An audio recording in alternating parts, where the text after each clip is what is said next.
I used to work night shift at a small hotel, and this happened about a year ago. But I still think about it all the time because it genuinely freaked me out so bad. And I don't know what the guy's plan was or what he was trying to do. And it honestly makes me feel sick when I remember just how long he was there, and that I didn't even realize he wasn't supposed to be there. The hotel was small, only 3 floors and maybe 40 rooms total. It wasn't a busy place. Usually we only had about 10 or 15 rooms filled on weeknights. I worked from 10 p.m. to 6 a.m. It was usually really boring and quiet, which was fine with me. I would just sit behind the desk, do some paperwork, sometimes check the cameras, sometimes watch YouTube on my phone if it was really dead. The lobby wasn't big, just the desk and some couches off to the side with a TV, and then some vending machines in the corner. Behind the desk was a little office where I had a computer and a chair and a glass window so I could see the lobby while I sat in there. At night, the front doors locked automatically, so guests had to buzz in, and I would press a button to let them through. Usually nothing happened after midnight except the occasional guest coming in late. But one night, this man came in around 11, and everything about it still makes my stomach drop when I think about it. He buzzed the door and I let him in. He looked mid-40s, tall, kind of skinny, but not too skinny, and he was wearing jeans and a baseball cap, carrying a backpack. He walked up to the desk and asked if we had a room for the night. I told him yes and gave him the price, and he nodded and pulled out a card. I swiped it, it went through, and I gave him a key card for room 214 on the 2nd floor. I remember he looked at me for a second too long before he left. He had this kind of blank expression, and his eyes stayed on me for maybe 3 or 4 seconds after I handed him the key. Then he turned and walked off toward the elevator. Nothing about it screamed dangerous right away, but it was enough to make me notice him. After that, I sat back in the chair and played on my phone for a while. Around midnight, I looked up and he was back in the lobby. He didn't come to the desk. He just walked past me and sat down in the lounge area with the couches. The TV wasn't on, but he just sat down facing it. I figured maybe he couldn't sleep or something. Some guests hang out in the lobby sometimes, so I didn't think too much of it. But then after half an hour, I realized he was literally just sitting there doing nothing. He wasn't on his phone or reading. He wasn't even dozing off, he was just staring straight ahead at the blank screen. I got up at one point to grab water from the vending machine, and when I walked across the lobby, I felt him turn his head and watch me the whole way. I didn't look at him directly, but I could feel his eyes on me until I was back behind the desk. It gave me this really uneasy feeling. Around 1 a.m., I was checking the reservation system on the computer because I was bored, and that's when I noticed something weird. I pulled up the occupied room list and saw that room 214 said vacant. I mumbled "what the hell" under my breath and double-checked because I literally just checked this guy in an hour earlier. I thought maybe I made a mistake. So I looked at the check-in logs and there was nothing for him. No name, no charge, nothing. Then I went into the transaction screen to make sure his card had gone through earlier and it showed no payments. I remember feeling confused as hell because I swore I swiped his card and it beeped like it worked, but there was nothing in the system at all. That's when I picked up the phone and called room 214. It rang like 10 times, but no answer. Then I checked the key card entry log, which tells you if the door to that room was open that night, and it showed nothing. No one had entered the room.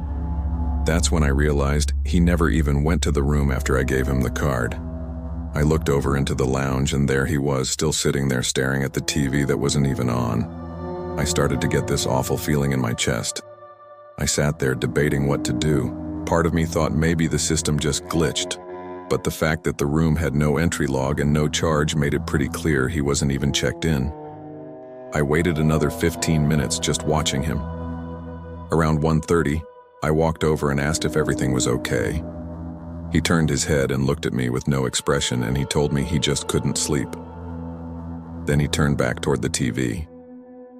I nodded and went back behind my desk, but my hands were shaking.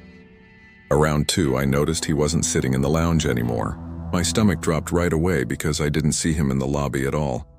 I scanned the area and then I spotted him standing at the end of the hallway by the bathrooms, half hidden in the dark. He was just standing still. I kept glancing up at him, pretending to be on the computer, He stood there for a while and then slowly walked back and sat in the lounge again like nothing happened. I called my manager at home and explained what was going on. She sounded tired and told me to just keep an eye on him and call the police if he did anything threatening. I remember hanging up and thinking that it already felt threatening, but I didn't know what else to do. I checked the security cameras after that. I saw him on the first floor hallway camera. He walked all the way down the hall, stopped at the end, stood there for several minutes, then walked back. Later, he went into the stairwell and stayed in there for about 10 minutes. I don't know what he was doing in there. Every time I looked up from the computer, he was somewhere else, near the vending machines or by the elevators. Once just standing near the corner of the lobby where the light didn't hit well. He was always staring. By 3:30, I couldn't take it anymore, so I called the non-emergency police line and explained that there was a man in the hotel who I didn't think was a guest. They said they'd send someone. While I was waiting, I noticed he moved again, this time closer to the desk. He was standing maybe 15 ft away, just watching me. He didn't blink much, and he definitely didn't speak. He just stared like he had a staring problem. I pretended to type something on the computer, but I was so scared I could hardly breathe. At around 3:50, the buzzer went off and I thought maybe it was the cops already, but it was just another guest coming back late. I let him in quickly, and the man turned his head and watched the guest walk past. I noticed his eyes follow him the whole way across the lobby. That scared me even more because it was like he was studying him. A few minutes later, the man disappeared again. I checked the cameras and saw him standing outside one of the guest room doors on the first floor, like he was literally just standing there.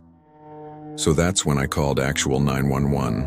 I told them he was outside a guest's room and I didn't know what he was trying to do. They said officers were on the way. I kept my eyes glued on the camera feed and he just stood at the door for about 3 minutes, then slowly walked back to the lobby. When he came back, he walked right up to the desk this time and leaned over the counter. He looked at me and asked if there was any food. His voice was so low it was disturbing. I told him there were vending machines on the corner. He gave a small smile, then walked away.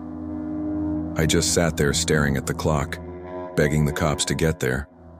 Finally, around 4:10, 2 officers showed up. I let them in and pointed right at him. He was back in the lounge sitting down. They walked over and talked to him for a few minutes. They asked for his ID and asked him questions I couldn't hear. Then they walked him out. One of the officers came back and explained that the guy wasn't a guest at all.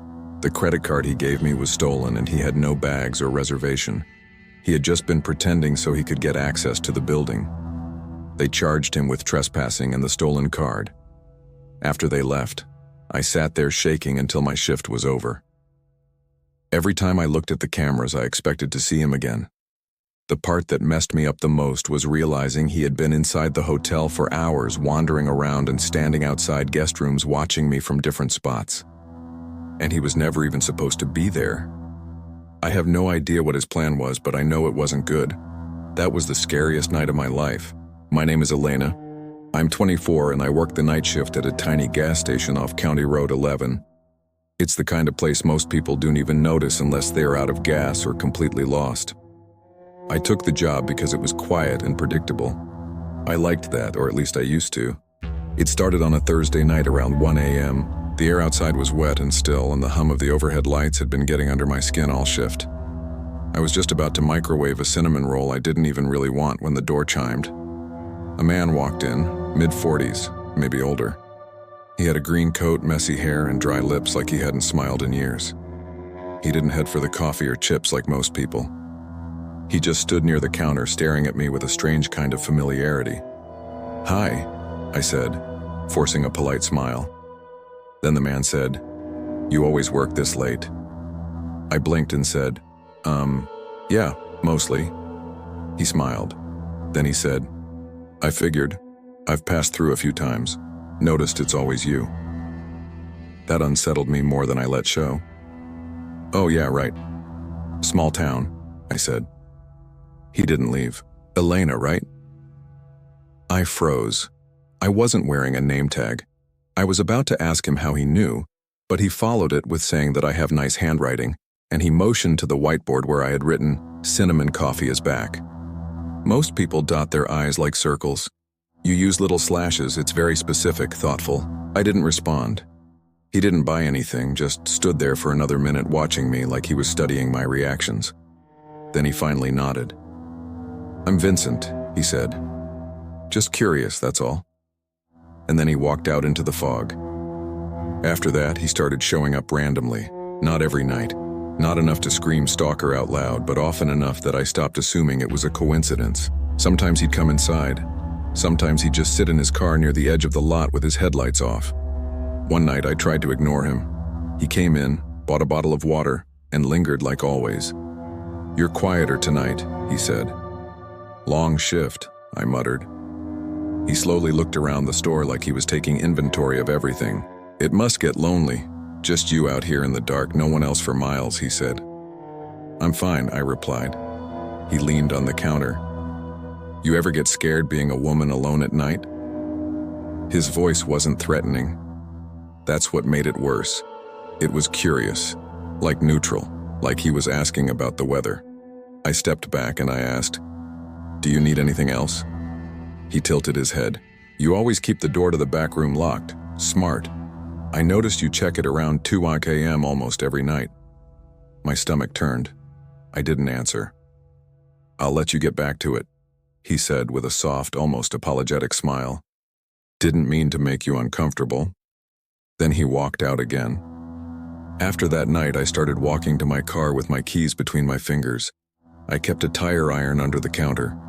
I changed the curtains in my apartment, started showering with the bathroom door locked, even when no one else was home. There were nights he didn't come. Sometimes I'd go a whole week without seeing him, but it didn't help. It actually made it worse because I never knew when he'd reappear. Like the time I came back from my 10-minute break to find a Polaroid on the counter. It was me refilling the windshield washer bin behind the station. It was taken from that night, close up, way too close. There was no note along with it, but the slash dot on the eye and windshield on the bin label had been circled in red ink. The next time he came in, I told him to leave. I told him if he stayed, I'd call the police. Vincent just nodded. "I get it, I've been too forward." "You've been following me," I said with my voice cracking, and I hated that it did. "I just think you're the kind of person who's used to being misunderstood. I thought maybe you'd appreciate someone who pays attention," he said. "That's not paying attention. That's obsession," I replied. He didn't flinch. "Would it be easier if I wore a smile and brought a soda every night? Would I be more normal if I just talked about sports and pretended I didn't notice the way your shoes are always a half size too big or how your left eyelid twitches when you're tired?" By this point, I was already dialing 911.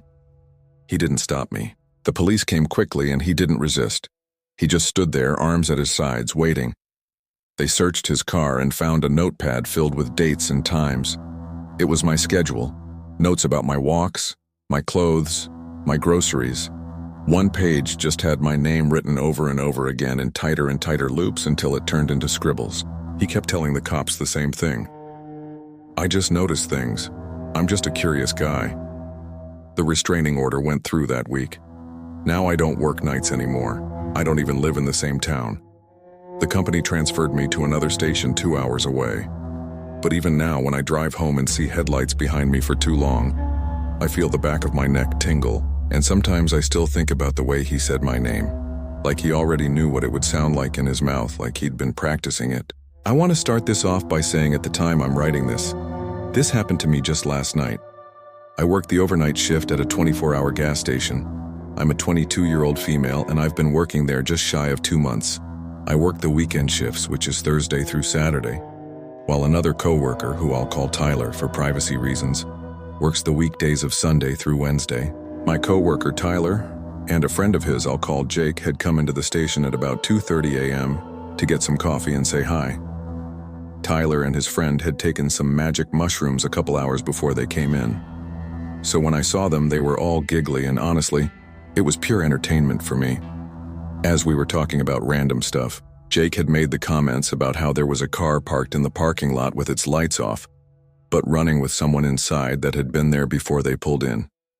He said when he questioned the guy The guy said he was waiting for a DoorDash order.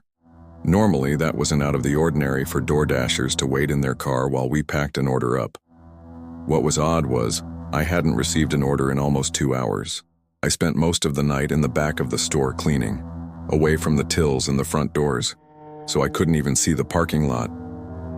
We waved it off as nothing, and the two guys went outside to smoke a cigar and play with Tyler's dog, who they brought along. At first I didn't think much of it, but once I was alone I thought it was a little weird considering I didn't know how long they'd been out there before my co-worker came in. Fast forward about an hour and they came back in to get more coffee. It was at that point Tyler told me more about how the car had been out there parked in a spot that even when I went to the register I couldn't see it due to the wall. He told me that the entire hour they were out there playing with his dog and smoking in the parking lot, the man in the car had switched between watching them and looking like he was texting someone on his phone.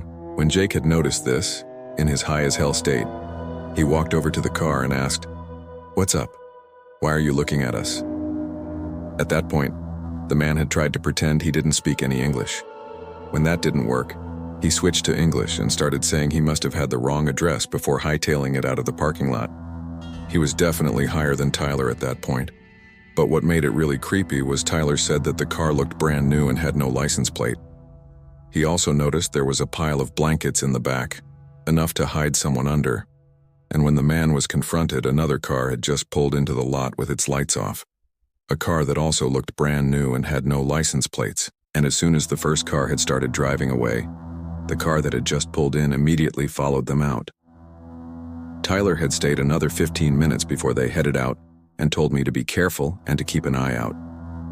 At about 6 a.m., he came back in for more coffee and he was definitely sober. So, we talked more about it. He said the guy was acting super suspicious the entire time they were out there, constantly checking his phone and watching them along with the entrance to the parking lot and the doors to the store. Even he admitted that he was freaked out. And once he came down from his high, he wanted to check on me to make sure I was all right.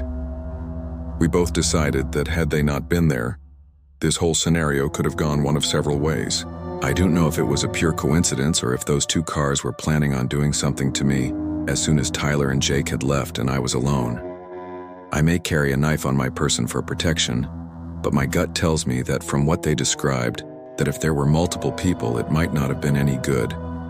And if they hadn't been there just playing like kids in the parking lot, something terrible just might have happened to me. I work again tonight and I'll update if anything happens during my shift.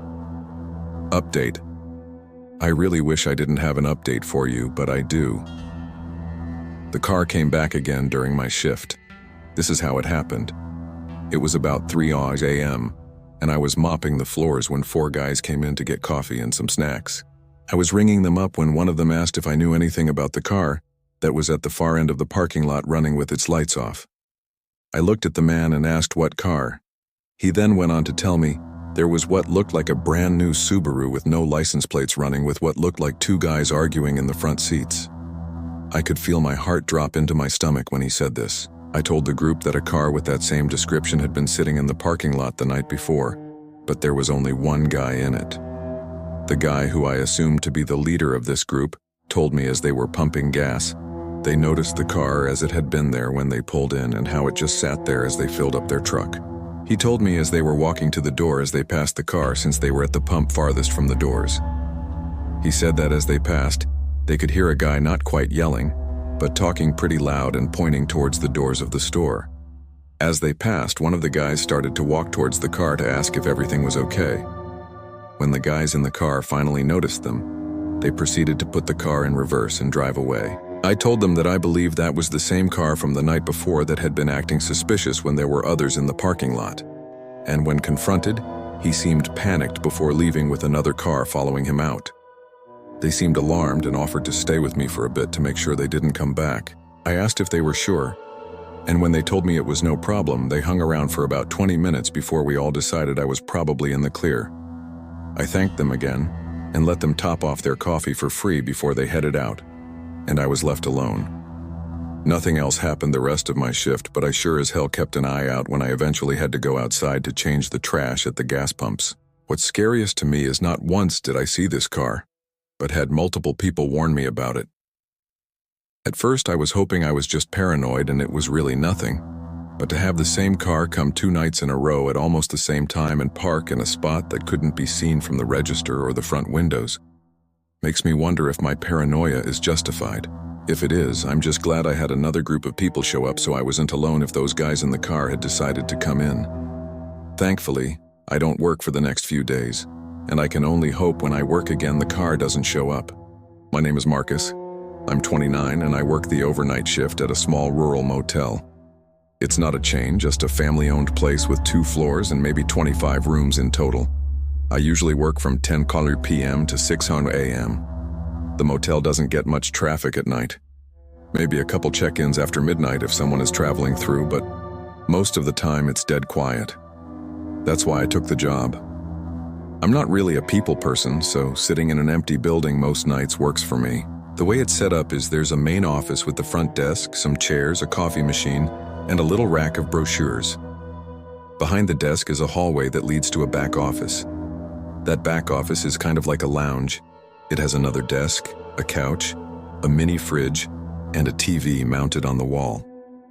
The cool thing is that there's a little speaker back there that dings whenever someone rings the bell at the front desk. So normally I just sit in the back, watch something on my laptop, maybe nap on the couch, and then when I hear the bell, I get up and walk to the front. I've worked there long enough to know the regular rhythm of the place. The building creaks sometimes. The heater makes a clicking noise and the front door buzzes when a guest uses their key card after hours. Those are all normal sounds. But the thing about working the night shift is even the normal stuff can get under your skin if you think too much about it. And sometimes the things that seem normal at first turn out not to be. This happened on a Tuesday night back in fall. It was cold outside, maybe in the 40s, and the parking lot was empty except for 4 or 5 cars belonging to guests. It was about 2 a.m. when I first heard the bell. I stood up from the couch in the back and went into the main office. When I got there, nobody was standing at the desk. The lobby was empty. I looked outside through the glass doors, but the road was dark and seemingly empty as well. There were no cars pulling in or headlights or anything. I thought maybe I had imagined it, but the bell is loud and clear, so I knew I hadn't. I stood there for a minute waiting to see if anyone came in late, but no one did. So I went back to the lounge. I sat on the couch, pulled out my phone, and scrolled for a while. Not even 10 minutes later, the bell rang again. I jumped up and walked quickly into the main office, but once again it was empty. The hair on the back of my neck stood up this time. I went to the doors and stepped outside. The parking lot looked the same as before. The cars were all parked with their lights off and there was no movement anywhere. The road was completely empty too. I walked to the edge of the sidewalk and looked both ways, but there wasn't a single sign of life out there. I went back inside and sat behind the front desk this time instead of going to the back. I figured maybe some drunk person was messing with me. A ding-dong ditch of sorts. Maybe a guest's kid thought it was funny.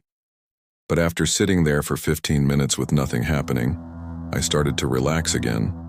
I leaned back in the chair, opened my laptop, and figured it was just one of those weird things I'd laugh about later. Then the bell rang again.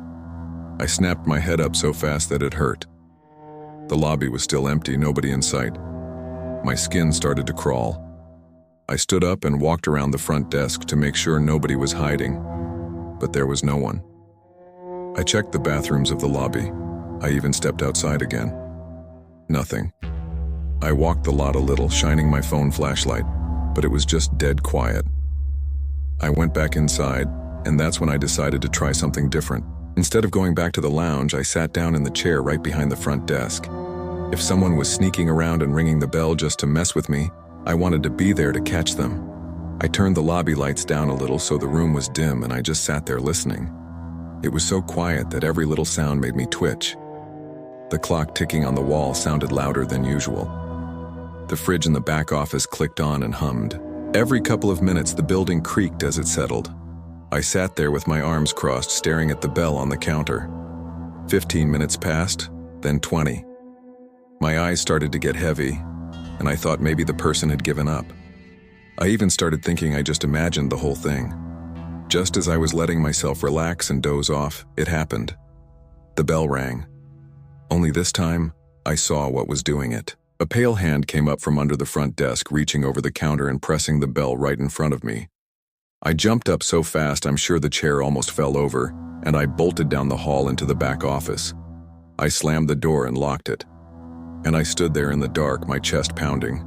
My mind was racing, trying to figure out how someone could even be under there. The desk doesn't have much space underneath, but it's enough for someone to crouch if they squeezed in. That meant they'd been hiding just a few feet away from me, waiting. I forced myself to look at the security monitors. There were 4 cameras, 1 on the lobby, 1 on the hallway, and 2 on the parking lot. On the lobby feed, I saw the chair had apparently tipped over in my rush. The counter looked empty.